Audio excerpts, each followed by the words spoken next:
गोदान बिलियावहाय जिथुनाखि महत्सब बड'लेण्ड महत्सब बेवहाय नरेन्द्र मदिया बाहागो लानायनि जि गोजोननाय फरायनाय हाबाफारिजों हानजा सुजुगिरि बे समाव मा बुङो?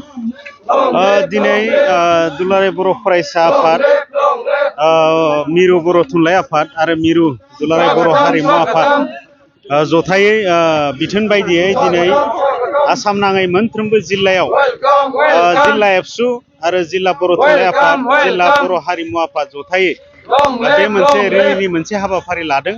मानोना जों बयबो मोनथिगौ फैगौ 15-16 नभेम्बर बे अक्ट'आव जानो गोनां दिल्लीनि जोंनि भारतनि राजथावनियाव साननैनि जि हाबाफारि जानो गोनां 15-16 अक्ट'आव बेवहाय जिहेतु बड'लेण्ड महत्सब मोनसे बेवहाय हाबाफारि लानाय जादों।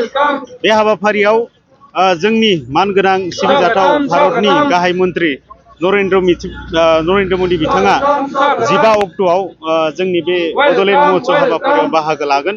दा बेखायनो आसाम नाङै बिथाङा जि जोंनि जि हाबाफारियाव बाहागो लागोन बिनि थाखाय जोबोद गोजोननायनि गेजेरजों दिनैनि बे रिलिनि हाबाफारिनि गेजेरजों जोङो सिगांग्रो हाबाफारिनि सिगां बे बरायनाय हाबाफारिखौ लादों। दा बेवहाय गोबां जोंनि ओनसोलनि एबसुनि दैदेनगिरि, बर' साहित्य सभानि दैदेनगिरि, बर' हारिमु आफादनि दैदेनगिरि आरो गोबां मेलेमजिबि बिथांमोना दिनैनि बे रेलियाव बाहागो लादों। बिनि थाखाय बिथांमोनखौ आं साबायखर बावदों। मानोना जों बयबो मोनथिगौ जोंनि जि बे बड'लेण्ड जिहेतु महत्सब दिनै 15-16 अक्ट'आव खुंनो थांगासिनो दङ। बे साननैनि हाबाफारियाव जोङो बेवहाय जोंनि बर'नि मोनफ्रोमबो हारिमु बिथिंखौ बेयाव दिन्थिफुंनाय जागोन। जोंनि थुनलाइखौ जोङो मुलुग दरबाराव गोसारहोनो थाखाय बे हाबाफारिखौ लादों आरो जोंनि जिहेतु जोंनि राव थुनलाइखौ गोसारहोनो थाखाय बे हाबाफारिखौ लादों। दा बेनि थाखायनो दिनै जोंनि जि गोथार मोनसे जों जाय हाबाफारिखौ दिनै गोग्गोयै जों खुंनो थाखाय गोग्गोमै जों खुंनो थाखाय जिहेतु हाबाफारि लादों बेवहाय जोंनि भारतनि गाहाय मन्त्रि बिथाङा बाहागो लागोन।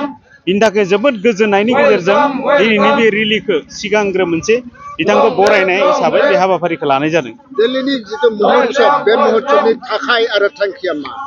दा बेवहाय जोंनि थांखिया बेनो जिहेतु जोंहा बर' हारिनि जिहेतु जोंहा आंगो हारिमु दङ बेखौ भारतजों लोगोसे जोंनि हादरजों लोगोसे मुलुग दरबाराव गोसार होनो थाखाय बेखौ जोङो थांखि लादों आरो जोंनि राव थुनलाइखौ जोंनि हादरनि अनगायैबो आरो गुबुन जोंनि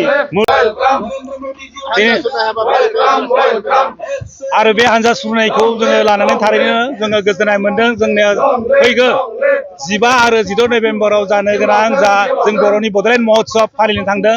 दा बे बड'लेण्ड महत्सबाव जोंनि भारतनि गाहाय मन्त्रिया नुजाथिफैगोन। जोंनि गासै हाबाफारियाव बिथाङा बाहागो लागोन। दा बे हाबाफारियाव बाहागो लानायनि थाखायनो बिथांखौ जोङो गोजोननाय मोन्दों आरो जों बरायदों। जोङो बिथांखौ बयबो दुलाराय बर' फरायसा आरो बर' थुनलाइ आफाद आरो हारिमु आफादा आरो बर'नि इन्टेलेक्सुयेल आरो बुद्धिजिबि हारिमु सिबिसालिया बिथांमोना मोननो हास्थायदोंमोन। बे हाबाफारियाव नुजाथिनायखौ हास्थायदोंमोन।